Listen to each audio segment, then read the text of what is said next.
അമേരിക്കയെ പോലും കടത്തിവെട്ടുന്ന അമേരിക്കയുടെ പ്രതിരോധ ആസ്ഥാനമായിട്ടുള്ള പെൻറ്റഗണിനേക്കാൾ 10 മടങ്ങ് വലിപ്പമുള്ള ഒരു പ്രതിരോധ ആസ്ഥാനമാണ് ചൈന നിർമ്മിച്ചെടുക്കാനായി പോകുന്നത്.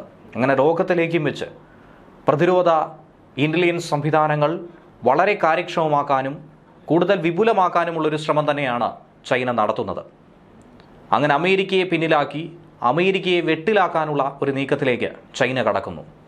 ഇനി ഇൻ്റലിജൻസ് സംവിധാനത്തിൻ്റെ കാര്യത്തിലും സൂക്ഷ്മ നിരീക്ഷണത്തിൻ്റെ കാര്യത്തിലും ചൈന ബഹുദൂരം മുന്നിലേക്ക് കുതിക്കുമെന്ന കാര്യത്തിൽ സംശയമേതും തന്നെ ഇല്ല എന്നാണ് ചൈനീസ് വൃത്തങ്ങൾ സൂചിപ്പിക്കുന്നത്. അമേരിക്കൻ ഇൻ്റലിജൻസ് വൃത്തങ്ങൾ നൽകുന്ന സൂചന അനുസരിച്ച് ഏറെക്കുറെ ഈ പ്രതിരോധ കേന്ദ്രത്തിൻ്റെ നിർമ്മാണം പൂർത്തീകരിച്ചു കഴിഞ്ഞു എന്നുള്ളതാണ്. ഇത് പൂർണ്ണ സജ്ജമാകുമ്പോൾ, പ്രവർത്തനങ്ങൾ ആരംഭിച്ചു തുടങ്ങുമ്പോൾ ലോകത്തിൽ തന്നെ മറ്റെങ്ങുമില്ലാത്ത സാങ്കേതിക സംവിധാനങ്ങൾ അടക്കം സമന്വയിപ്പിച്ചുകൊണ്ട് ഇത്രയധികം ബൃഹത്തായൊരു പദ്ധതി ലോകത്തിലേക്കും തന്നെ ചൈനയ്ക്ക് മാത്രം സ്വന്തമായി മാറിയിരിക്കുമെന്നാണ് പറയപ്പെടുന്നത്. ഇപ്പോൾ പശ്ചിമേഷ്യയിലും മറ്റുമൊക്കെ ഉണ്ടാകുന്ന യുദ്ധസമാന സാഹചര്യങ്ങൾ, കലുഷിതമായ അന്തരീക്ഷം നമുക്കറിയാവുന്നതാണ്. എന്നാൽ ചൈന ഇതുവരെയും ഒരു യുദ്ധത്തിലേക്ക് നേരിട്ട് ഇറങ്ങിയിട്ടില്ല. ഇന്ത്യയുമായി ചില അസ്വാരസ്യങ്ങൾ ഉണ്ടായിരുന്നുവെങ്കിൽ പോലും സമവായത്തിൻ്റെ പാതയിലൂടെയാണ് കടന്നുപോയിക്കൊണ്ടിരിക്കുന്നത്. പക്ഷേ അമേരിക്കയുമായി വ്യാപാര ഇടപാടിലടക്കം യുദ്ധത്തിലേർപ്പെടുന്നത് നമ്മളേവരും കണ്ടതാണ്. പക്ഷേ ഇനിയൊരു മൂന്നാം ലോക മഹായുദ്ധമുണ്ടായാൽ അതിൽ മുൻപന്തിയിൽ നിൽക്കാൻ പോകുന്ന 2 രാജ്യങ്ങൾ അത് അമേരിക്കയും ചൈനയുമായിരിക്കുമെന്ന കാര്യത്തിൽ സംശയമില്ല. അതിനുവേണ്ടിയുള്ള കോപ്പുകൂട്ടലാണ് ഈ ഇൻ്റലിജൻസ് കേന്ദ്രം, പ്രതിരോധ കേന്ദ്രം വിപുലപ്പെടുത്തുന്നത് എന്നാണ് അമേരിക്ക സംശയിക്കുന്നത്. പെൻറ്റഗണിൻ്റെ 10 ഇരട്ടി വലിപ്പമെന്ന് പറയുമ്പോൾ ചിന്തിക്കാവുന്നതിലും അപ്പുറമാണ് ചൈനയുടെ പ്രതിരോധ സംവിധാനങ്ങൾ വിപുലപ്പെടുത്താൻ പോകുന്നതെന്നുള്ള സൂചനയാണ് നൽകിയിരിക്കുന്നത്. ഈ പ്രതിരോധ ആസ്ഥാനത്ത് ഏതൊക്കെ തരത്തിലുള്ള പ്രവർത്തനങ്ങൾ ഏകോപിപ്പിക്കുമെന്ന കാര്യത്തിൽ ഇപ്പോഴും ചില സംശയങ്ങൾ നിലനിൽക്കുന്നുണ്ട്. ചൈന ബഹിരാകാശത്തടക്കം ഉപഗ്രഹങ്ങൾ വിക്ഷേപിക്കുന്നതിലടക്കം 10 മടങ്ങ് ശക്തിയോടുകൂടി മുന്നോട്ട് പോകുമ്പോൾ, 5ാം തലമുറയിൽ നിന്നും വളരെ വേഗത്തിൽ കുതിച്ച് മുന്നോട്ട് ചലിക്കുമ്പോൾ, ഈ പ്രതിരോധ കോട്ട നിർമ്മിക്കുമ്പോൾ അത് അമേരിക്കയ്ക്ക് മാത്രമല്ല ഇന്ത്യക്കടക്കം വലിയ ഭീഷണിയാകുമെന്ന ഭയവും ആകുലതയും ഈ ഘട്ടത്തിൽ ഉയരുകയാണ്. ബീജിംഗിൽ നിന്നും ഏകദേശം ഒരു 20 മൈൽ തെക്കു പടിഞ്ഞാറ് ഭാഗത്തായിട്ടാണ് ഈ പ്രതിരോധ ആസ്ഥാനം സ്ഥിതി ചെയ്യുന്നത്. 2024 പകുതിയോടുകൂടിയായിരുന്നു ഇതിൻ്റെ നിർമ്മാണം തുടങ്ങിയത്. യാതൊരുവിധ സൂചനയോ യാതൊരു തരത്തിലുള്ള ചിത്രങ്ങളോ ഒന്നും തന്നെ പുറത്തു പോകാതിരിക്കാനുള്ള ശ്രമമായിരുന്നു ചൈന നടത്തിയത്.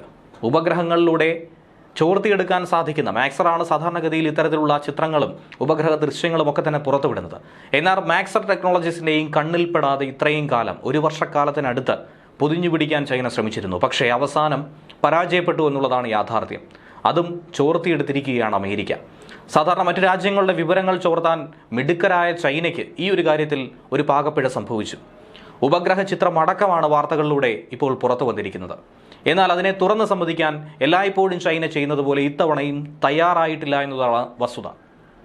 ഈ വർഷം ജൂൺ മാസത്തോടുകൂടി ഈ പ്രതിരോധ കേന്ദ്രത്തിൻ്റെ പുതിയ റോഡുകളും തുരങ്കങ്ങളും നിർമ്മാണം ആരംഭിക്കും എന്നാണ് വിവരം.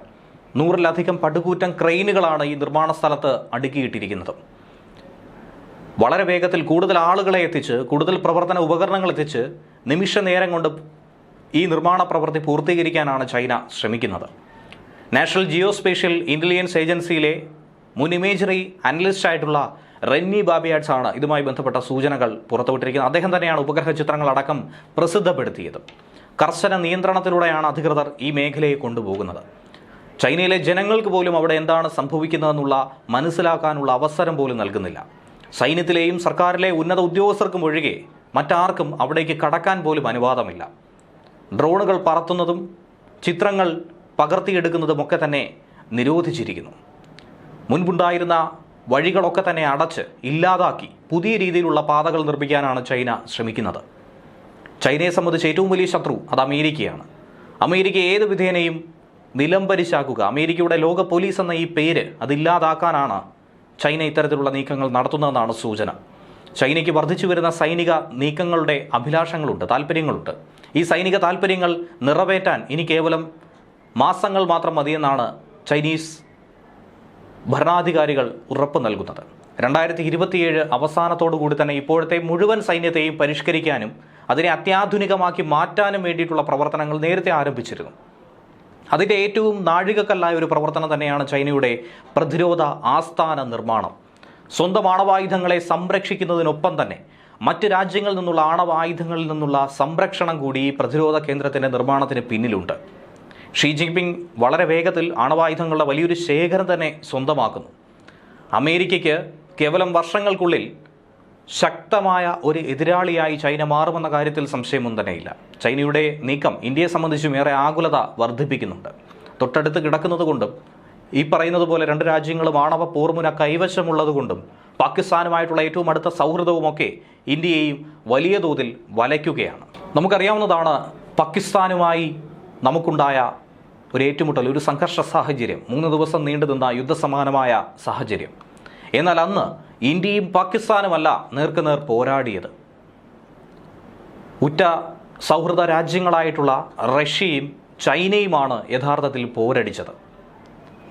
എന്നാൽ ഇതിൽ പരാജയപ്പെടേണ്ട സാഹചര്യം ഉണ്ടായത് ചൈനയ്ക്കായിരുന്നു. ഒരിക്കലും മുട്ടുമടക്കില്ല എന്ന് കരുതിയ ചൈന എല്ലാവരെയും നിലംപരിശാക്കുമെന്ന് വീരവാദം മുഴക്കുന്ന ചൈനയ്ക്ക് കനത്ത തിരിച്ചടിയാണ് റഷ്യയുടെ ഭാഗത്തു നിന്നും ഉണ്ടായത്. എങ്ങനെയെന്ന് ചോദിച്ചാൽ ചൈനയുടെ JF-17, J-10C എന്നീ യുദ്ധവിമാനങ്ങളെ ഇന്ത്യ പാക് യുദ്ധത്തിൽ അടിച്ചിട്ടത് റഷ്യൻ പ്രതിരോധ സംവിധാനമായ ഇന്ത്യയുടെ സുരക്ഷാ കവചമായ S-400 ആയിരുന്നു. പാകിസ്ഥാനാണ് ചൈനയുടെ യുദ്ധവിമാനങ്ങളായിട്ടുള്ള JF-17ഉം J-10Cയും ഉപയോഗിച്ചിട്ടുണ്ടായിരുന്നത്. എന്നാൽ അതുപയോഗിച്ച് ഇന്ത്യൻ ഭൂപ്രദേശങ്ങളിലേക്ക് കടന്നു കയറാനും ഇന്ത്യൻ മേഖലകളെ കൈയടക്കാനും ആക്രമിക്കാനും ശ്രമിച്ചപ്പോൾ ഇന്ത്യയുടെ കൈവശമുള്ള റഷ്യയുടെ S-400 ട്രയംഫ് എന്ന വ്യോമ പ്രതിരോധ സംവിധാനത്തിലൂടെ കൃത്യമായി തടയുകയായിരുന്നു. വ്യോമ മേഖലയിൽ വെച്ച് തന്നെ വെടിവെച്ചിടുകയായിരുന്നു. പ്രധാനമന്ത്രി നരേന്ദ്രമോദിയും അതുപോലെ റഷ്യൻ പ്രസിഡന്റ് വ്ളാഡിമിർ പുടിനും തമ്മിലുള്ള സൗഹൃദ ബന്ധത്തിൻ്റെ അടിസ്ഥാനം വർഷങ്ങളായി, പതിറ്റാണ്ടുകളായി ഇന്ത്യയും റഷ്യയും തമ്മിലുള്ള സൗഹൃദത്തിൻ്റെ ഉഭയകക്ഷി ബന്ധത്തിൻ്റെ ഉത്തമ ഉദാഹരണം.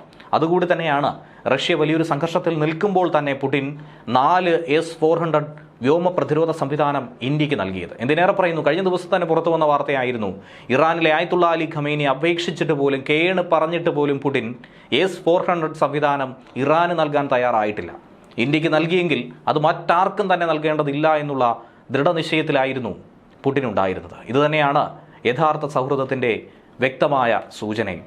ദീർഘദൂര മിസൈലുകളെയും ക്രൂയിസ് മിസൈലുകളെയും സ്റ്റെൽത്ത് വിമാനങ്ങളെയും ഒക്കെ തന്നെ ഒരുപോലെ നേരിടാൻ, ഡ്രോൺ സംവിധാനങ്ങളെ പോലും നേരിടാൻ കഴിവുള്ള വ്യോമ പ്രതിരോധ സംവിധാനമാണ് S-400 ട്രയംഫ് എന്ന പേരിൽ അറിയപ്പെടുന്ന, ഇന്ത്യയിലെത്തിയ ശേഷം പേര് മാറ്റി വിളിച്ച് സുദർശന ചക്രമെന്ന് അറിയപ്പെടുന്ന S-400 എന്ന് പറയുന്നത്. ഒരേ സമയം 80-ലധികം മിസൈലുകളെ വരെ വെടിവെച്ചിടാനായി ഇതിന് സാധിക്കും. ഭൂതല വ്യോമ പ്രതിരോധ മിസൈൽ സംവിധാനം അങ്ങനെ ഇന്ത്യയുടെ സുരക്ഷാ കവചമായി മാറിയത് നാം ഏവരും കണ്ടതായിരുന്നു. ലോകം തന്നെ വീക്ഷിച്ചതായിരുന്നു. ഇതിൻ്റെ പ്രഹരശേഷി തന്നെ 400 കിലോമീറ്റർ ദൂരെ വരെ എത്തി എതിരാളിയെ തകർക്കാനായി സാധിക്കും.